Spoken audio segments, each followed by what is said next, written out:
Welcome to Longevity Industries' presentation of the Destiny of Manufacturing podcast. I am your host, Dean Phillips. I'd like to thank our sponsor, the Precision Metal Forming Association and the PMA's Educational Foundation for helping put this show on. Our guest today is Robert Johnson. He comes to us from Dart Container, where he is the IT project manager, but he also has his moonlighting gig of being involved as a mentor for Saranac Robotics. Welcome, Robert. Thank you, Gene. Really appreciate this opportunity to share about manufacturing and where things are going. So, excellent. Well, first of all, tell us about your two daytime jobs. Okay. At Dart Container, I'm an IT project manager, and so I deal with the various aspects of planning large-scale infrastructure upgrade projects that are dealing with upgrading the data cabling, the internet connectivity, and the manufacturing, kind of like the smart manufacturing side of things, from being able to control and create I'm going to call it a prescription, what we're trying to put in place in a remote location. So I got a huge data center project that I'm working on right now too, and so I get involved from a data center standpoint as well as the manufacturing interfacing with the engineering teams. Excellent. We implemented a recent project out in Leola, and it dealt with the engineering and upgrading some equipment and isolating some of that from a security standpoint too. So cybersecurity is always a concern. So that's kind of what I do in a daytime. After school type programs. I'm a lead coach for Saranac Robotics. This year, we've kind of had an explosion in the number of students and number of teams. So I've been a lead coach for 5 years at the high school level. We started last year a junior high team, and then this spring, the school was just so interested in the impact that it's made in the high school level that they wanted to start something at the elementary. And so partnering with First Robotics, we were able to add 5 more teams, so 3 at the kindergarten through 3rd grade and 2 at the 4th and 5th grade. Wow! So we're bringing robotics really at the K through 12 after school programs. It's all 100% volunteer. So so we're planning for the future growth by training and coaching these young minds to architect the future of where we're going from a manufacturing standpoint in robotics. That's phenomenal, and I give you great kudos for being able to put that together and all the great work you do with students, because that's our future, and I have tremendous amount of respect for anybody who is able to influence and help our future to see the value of manufacturing, technology, and STEM curriculums. I really regret when things kind of moved away from that, so I give you a lot of credit for that, so thank you. And you mentioned manufacturing technology, and one of the things that I did probably close to 30 years ago is actually got my certification in manufacturing technology through the Society of Manufacturing Engineers. Mm-hmm. And it's really amazing how that's kind of helped pave the way for me to be involved in what I'm doing today. So the robotics has kind of been a part of my background now for 30 years, even though I've not had direct, manufacturing floor experience, but I've had that cursory level exposure, and it's just amazing how manufacturing is changing and what we need to do as a society to prepare youth for that, as well as what we need to do to upgrade our infrastructure and things like that in order to make sure that we're capable of moving forward in that manufacturing realm. Yes, and it's something that I think, from a workforce development standpoint, we're kind of a little bit behind the curve on that. And the good part of that is that also has spurred on an interest in developing robotic technologies to be able to assist, even if it's on a collaborative robot side or, full out robotic systems.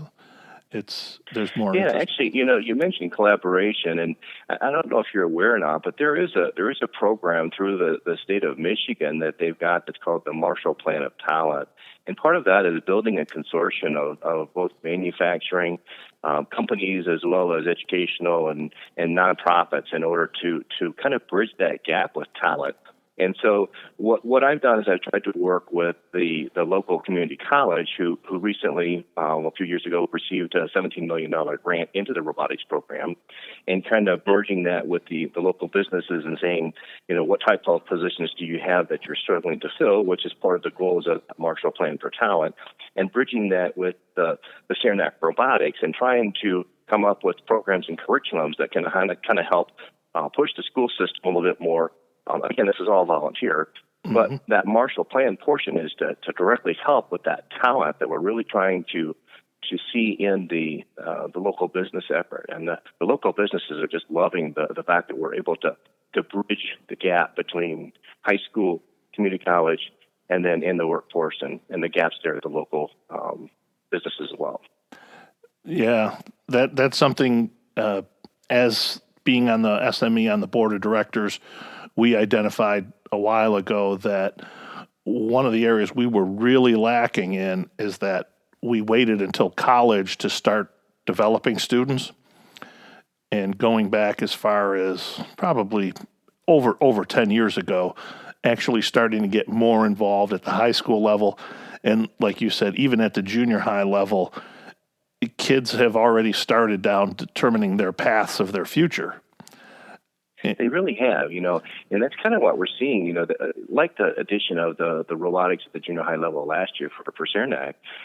It's one of those things that we're really looking at all of those things that we can bring to the education realm, as well as the students and the parents that are really looking for what can we help our kids work towards. And I've been involved with the Student Relations Committee for the Society of Manufacturing Engineers from a high school standpoint, and trying to help incorporate all of the benefits that program has to offer, and bringing that to the high school. And it's been a limited success so far, but I think with the combination and how we're looking at this Marshall Plan for Talent and the offers through that SME and that high school student program, and bridging that gap with the ambassadors to the college level, making it affordable for those students to be involved in SME, accessing the mentors, and then also then the internships and things like that are being offered has just been tremendous. And the number of scholarships and educational opportunities that are presented to these students is just phenomenal. Yeah, I couldn't agree more. Tell me a little bit about what technology you guys incorporate into the robotic competitions. So there's different technology, and I'm going to start out first with I'm going to use the junior Lego, and that's the kindergarten through third grade. And what they're doing is they're working with Lego, and Lego has a program where they're using the WeDo software. And these kids at the kindergarten through third grade level are learning how to do block programming for movement of parts in these Lego robots. And then they carry that to the next level, which is the fourth and fifth grade, some sixth grade, depending on what school system that you're in for that upper elementary. And they're taking that to the next level, and that's the EV3 programming, and where they're starting to enhance that block programming, but they're getting in nested loops and multi-layered programming that is just amazing to watch what these robots could do. I was just at a competition a couple of weeks ago, I think it was the 8th of December, where these fourth and fifth graders were navigating this robot through the space stations and the different components that they had to do for the missions. And it's just amazing what these kids are doing from a technology standpoint there. You carry that into the junior high level, where they're actually starting to build these robots and attaching arms and then manipulations with motors and things like that, and pulleys and things, where they're starting to see the benefits of the math and the science that they're actually learning in classrooms. This is how they're applying that actual knowledge so they can see it work in these competitions.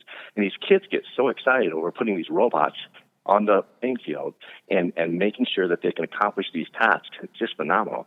And then they actually start to learn 3D modeling, CAD software design, Java programming. They interface all of that with these robo-real devices, wireless networking, where they have to wirelessly connect from a wireless bridge to a laptop computer that then is actually then transmitted throughout the school gymnasium for the competition. It's just phenomenal how we're using technology. Yeah, that's we did a manufacturing day event here in Nashville with Vex Robotics. It must have been two, maybe 3 years ago now. And one thing I will tell you is we invited people from different manufacturing companies, people from the state. And the one thing that I heard when they saw the kids and saw what they were able to do in the robotics competitions was how energized, I mean, these leaders of manufacturing companies, some of the largest companies here in the state of Tennessee, came up to me and they were telling me how it really changed their view on the future, on millennials, on what is possible. And they were 100% behind trying to get these students into their companies. They were like, how do we do this? How do we get these students from where they are today in high schools to working in our plants tomorrow as the think leaders that we're talking about, you know? Yeah, it's funny because just 2 weeks ago, we had a company bring their apprenticeship program to our robotics class and present that as an option for our seniors so that the seniors could have a summer apprenticeship program before they go off to college. And you can see how these manufacturing companies are starting to prime that pump, with these high school apprenticeships programs, which have been non-existent up until the last year or so. And so it's just amazing to see how much that's coming towards the high school level. And that's also effective from the apprenticeship programs that are already available at the college level and the graduate level programs as well. That's great. It's really great to see it coming back again.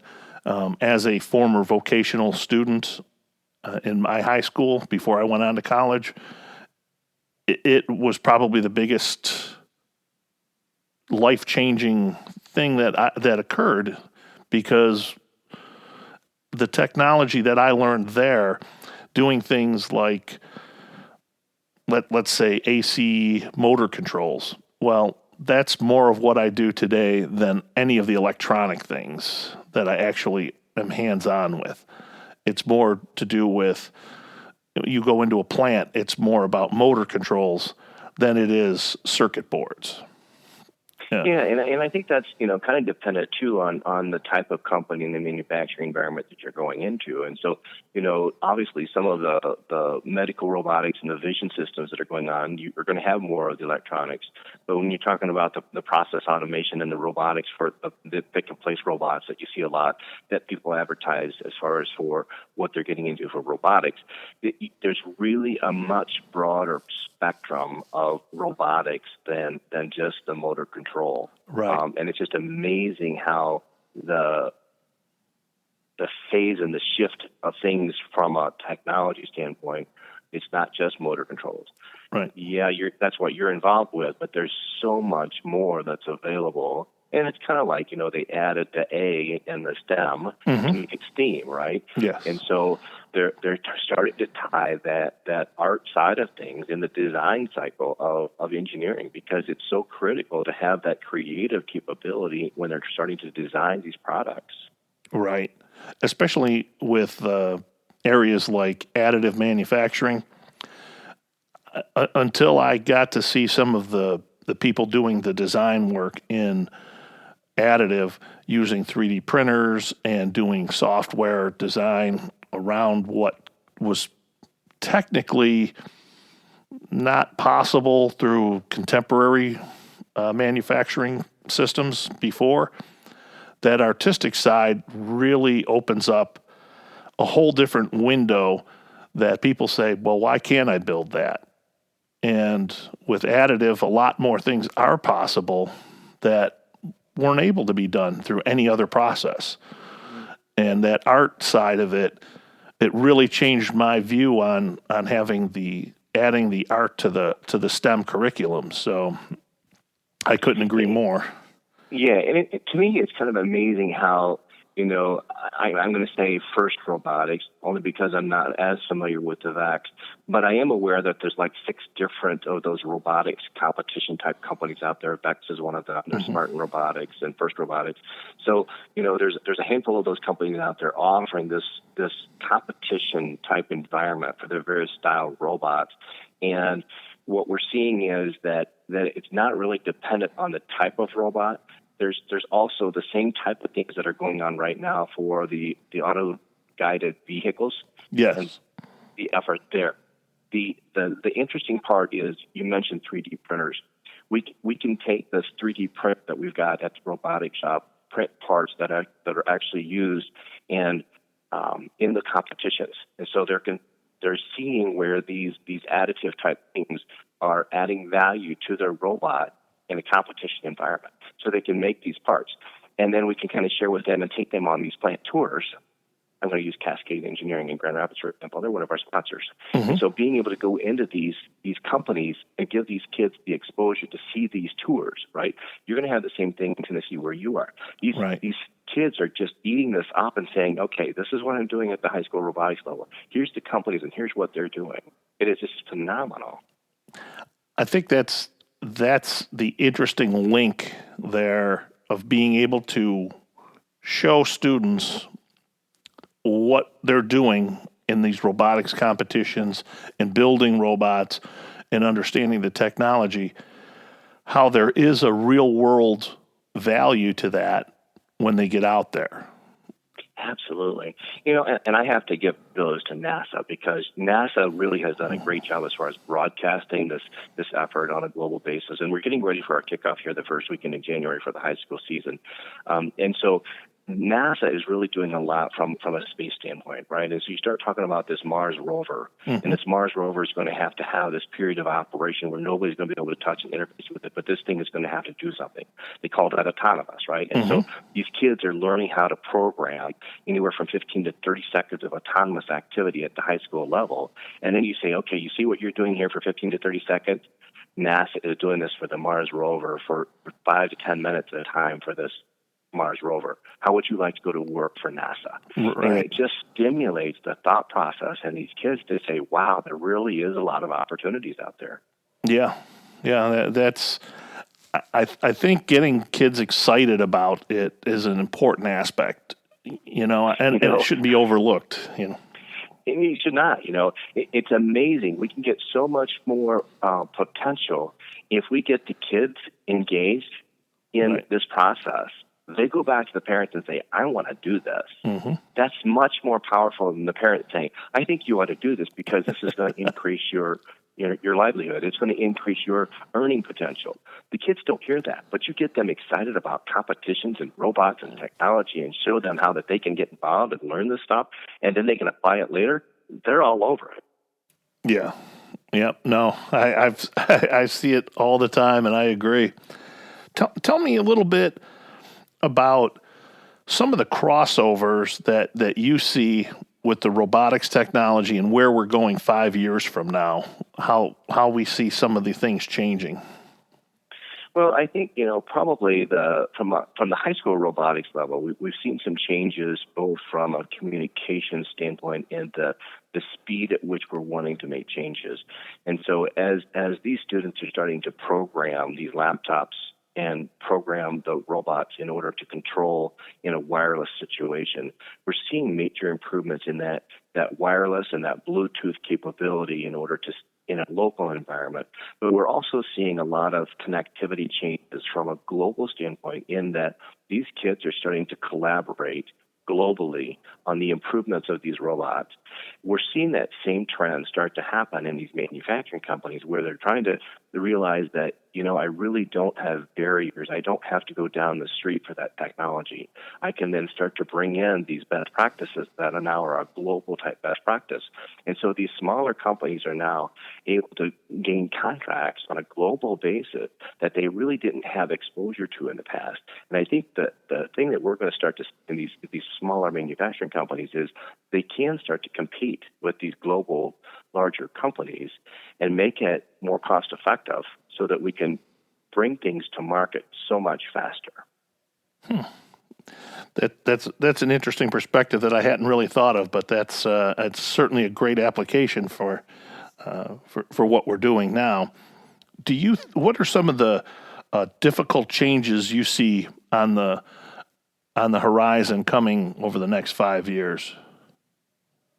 I think probably the largest gap that we're going to have is that talent gap, right? Mm-hmm. And so we've got a workforce that really has just scratched the surface of technology, and the additive manufacturing is really not understood from I don't mean this wrong, but on an average worker perspective. And so the thought process is we have to increase the speed at which these individuals can access this research material and how it's being applied and how it can impact their lives. It's really going to be a challenge, because I think that's going to be our biggest obstacle in moving forward, is getting that knowledge into the hands of those individuals that are not in the current, I'm going to say, education system, coming up through and learning, how to program a phone in order to control a robot type individuals. And it's the people that's currently in the marketplace or in the workforce now. We're going to have to bring them up to speed, and it's going to be a huge learning curve. Yeah, yeah.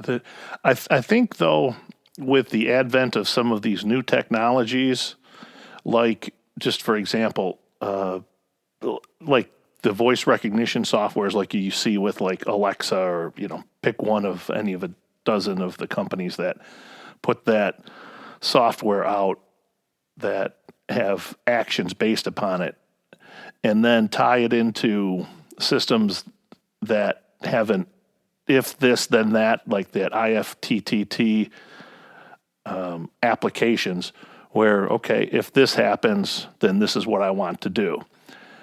Where they don't have to really learn the programming. I think Python has made a great stride to bridge that gap for people that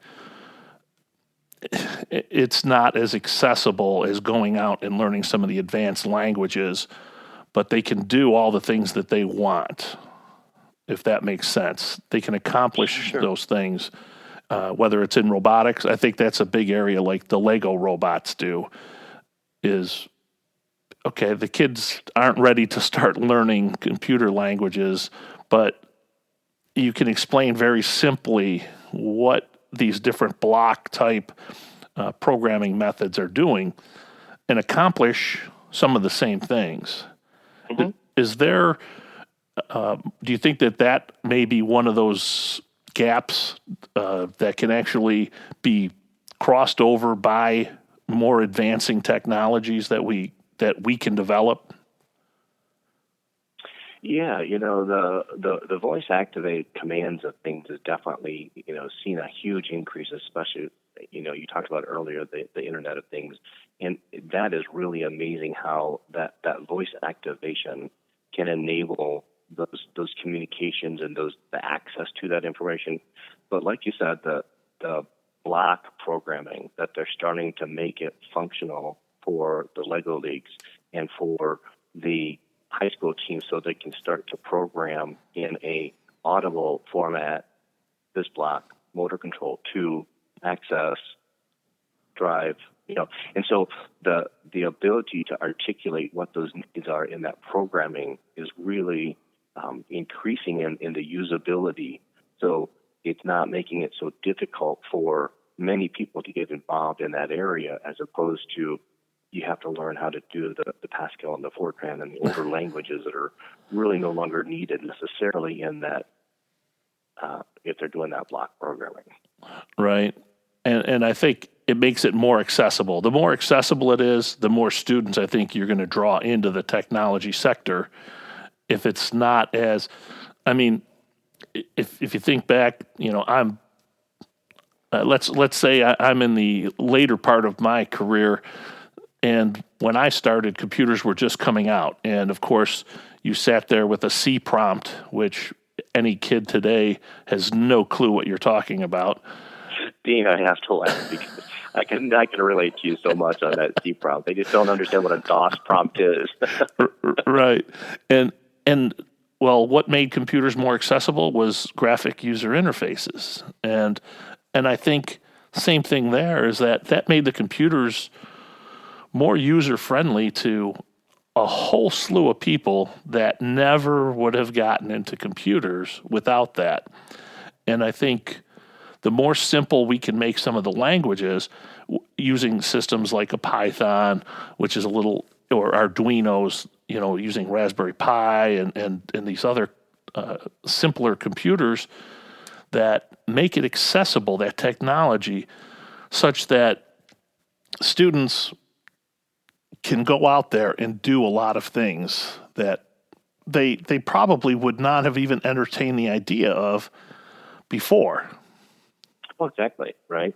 And so, I'm going to talk just a little bit about Saranac Robotics. Saranac is, a small village-type community in the southwest corner of Ionia County. It's a rural farming community, and its predominant base is, the manufacturing side is the smaller manufacturers that feed the larger manufacturers. And so, the job market and things like that it's limited in a local area. And then you start to bring in this technology that says they can learn robotics so they can then go to multiple types of positions in multiple countries, and yet they can start to do some of that stuff remotely. So if they wanted to live at Saranac, they could, but yet still work for NASA. I mean, you get them thinking that way, and the accessibility of what they can do today in that programming is just one aspect of all of those things that are happening. It's a small school system, right? But we are making it a global, accessible manufacturing environment. Yeah. I think gaming actually has also done that. The online gaming systems, kids today, they're playing with kids around the world, not just the kid down the street sitting at home playing a game with him and his friend. He's playing kids halfway across the world. Exactly. And so that's breaking down those cultural barriers. It's breaking down the communication barriers. And so we're going to start to see an explosion in that collaboration and making it a global type product world where we can actually start to see that growth potential and that speed to market based on that accessing all of those different resources.